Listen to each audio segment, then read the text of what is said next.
Japan इस समय चावल संकट से गुजर रहा है, उपलब्धता और कीमत दोनों ही मोर्चे पर। आपको बता दें कि चावल की कीमतों में तेजी ने जापान में जनता की जेब पर असर को बढ़ा दिया है और यही कारण है कि एक हालिया रिपोर्ट में इस बात को कहा गया है कि चावल की कीमतों में तेजी के कारण जापान में एक अच्छी संख्या में चावल उपभोक्ता चावल के दूसरे विकल्प जैसे कि ब्रेड और नूडल्स का रुख कर रहे हैं। अब इसी बीच जापान की सरकार ने चावल के मोर्चे पर देश में चल रहे संघर्ष के बीच इस बात को माना है कि चावल की सप्लाई का ज्यादा अंदाजा लगाना और हालात को समझने तथा इमरजेंसी स्टॉक को रिलीज करने में देरी देश के हालिया चावल संकट के लिए जिम्मेदार है। जापान की सरकार द्वारा देश में चावल के संकट को लेकर व्हाइट पेपर जारी किया गया है, जिसे जापान की प्रधानमंत्री साने ताइकाची की कैबिनेट ने मंजूरी दी है। बता दें कि एग्रीकल्चर सेक्टर की मौजूदा हालात और उसके सामने आने वाली चुनौतियों पर यह एक सरकारी रिपोर्ट है जो इस समय चर्चा में है। जापान की सरकार के मुताबिक जापान में चावल की कमी 2024 की गर्मियों के आसपास साफ हो गई,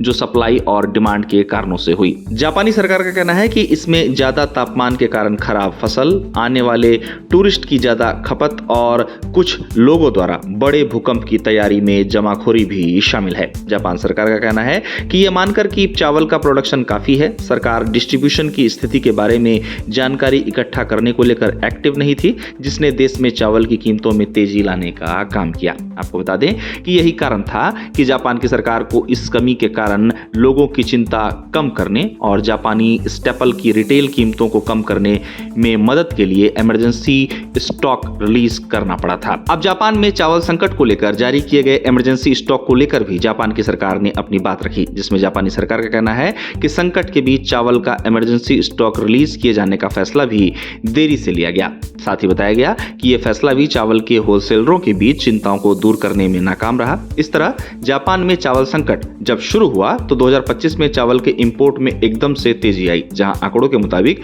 चावल का इंपोर्ट जापान में एक साल पहले की तुलना में 95% बढ़ गया और ये 96,834 टन पर पहुंच गया। अब उस समय चावल की कीमतों में तेजी और चावल की कमी के बीच जापान के कृषि, वानिकी और मत्स्य पालन मंत्रालय ने उस समय ये अनुमान लगाया कि देश की घटती आबादी के बीच चावल की मांग कम हो जाएगी। हालांकि ये अनुमान भी गलत साबित हुआ और इसका कारण रहा पर्यटकों की संख्या। दरअसल आने वाले टूरिज्म में बढ़ोतरी का मतलब था कि चावल की खपत ज्यादा हुई। साथ ही 2024 की गर्मियों में प्रशांत तट पर नानाकाई ट्रफ में आए बड़े भूकंप के बारे में सरकार की पहली एडवाइजरी ने लोगों को चावल जमा करने के लिए भी प्रेरित किया। अब जापान में चावल संकट को लेकर एक अलग इंडस्ट्री सर्वे में 2025 में जापान में चावल की प्रति व्यक्ति खपत को लेकर आंकड़े पेश किए गए, जिसके मुताबिक वित्त वर्ष 2025 में प्रति व्यक्ति चावल की खपत एक साल पहले की तुलना में 6.1% घटकर औसतन 4,435 ग्राम प्रति महीना रह गई, जो 7 साल का सबसे निचला स्तर है। गौरतलब है कि जापान की जनता ने 2025 में चावल की आसमान छूती कीमतों का सामना किया, जहां 2025 में